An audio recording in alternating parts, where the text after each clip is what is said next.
உதாரணமாக காங்கிரஸ் கட்சிக்கு ஈரோடு சொந்த தொகுதியானா அது இப்ப சமீப காலமா கிடையாது. 2021 தேர்தலில் விட்டு கொடுத்தாங்க.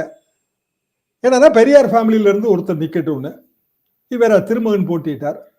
அன்பார்ச்சுனேட்லி அவர் இயற்கை எழுதின பிறகு அந்த அனுதாபம் மற்றும் காங்கிரஸ் கட்சிக்கே கொடுக்கலாங்கிற எண்ணம் காரணமா தான் இவிகேஎஸ் போட்டியிட விரும்பல. அவருக்கு அப்போதே கொஞ்சம் உடல்நிலையெல்லாம் சரியில்லை.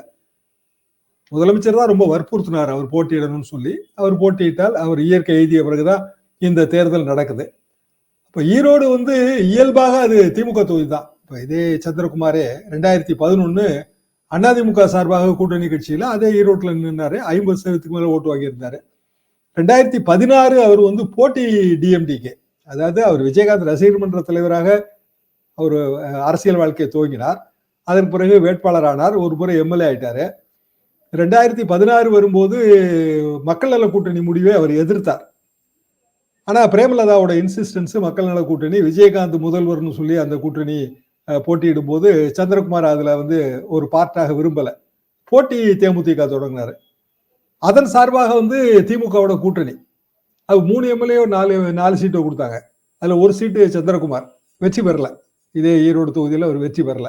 அது பிறகு அவர் கட்சியை திமுகவோடய சேர்த்துட்டாரு. அது பிறகு திமுகலே ஒர்க் பண்ணிட்டு இருந்தாரு. அவருக்கு வாய்ப்பு கிடைக்கும்னு எதிர்பார்த்தோம். மட்டும் இல்லாம தொகுதியோட காம்போசிஷன், அதாவது அவர் சார்ந்த அந்த செங்குந்த மொழியார் கம்யூனிட்டி அங்க பெரிய அளவுக்கு அவங்க ஜவுளி தொழில் இருக்காங்க. வலிமையான சங்கங்கள் இருக்கு. பெரிய எண்ணிக்கை, நியூமரிக்கலி அவங்க மோர் ஸ்ட்ராங். இதெல்லாம் வைத்து பார்க்கும்போது காங்கிரஸ் கட்சிக்கு தொகுதியை கொடுக்கலாம். நீங்க சொல்ற மாதிரி ஏற்கனவே இருந்த தொகுதினா இவிகேஎஸ் ஃபேமிலியில இருந்து யாரும் நிக்கிறதுக்கு தயாரா இல்லை. ஒண்ணு. சோ தகுதியான வேட்பாளர் இல்லை. இன்னொரு பிரச்சனை என்னன்னா, ஒருவேளை அதிமுக புறக்கணித்தால், ஏன்னா அப்போதே புறக்கணிப்புங்கிற வார்த்தை வந்துருச்சு, விக்கிரவாண்டி மாதிரி புறக்கணிச்சிருவாங்கன்னு. புறக்கணித்தால் பிஜேபி அங்க கேண்டிடேட் போட்டா காங்கிரஸ் வர்சஸ் பிஜேபின்னு களம் மாறிடும். அது நல்லதல்ல என்று திமுக தலைமை கருதியது. இதனாலதான் இந்த முடிவு எடுக்கப்பட்டது.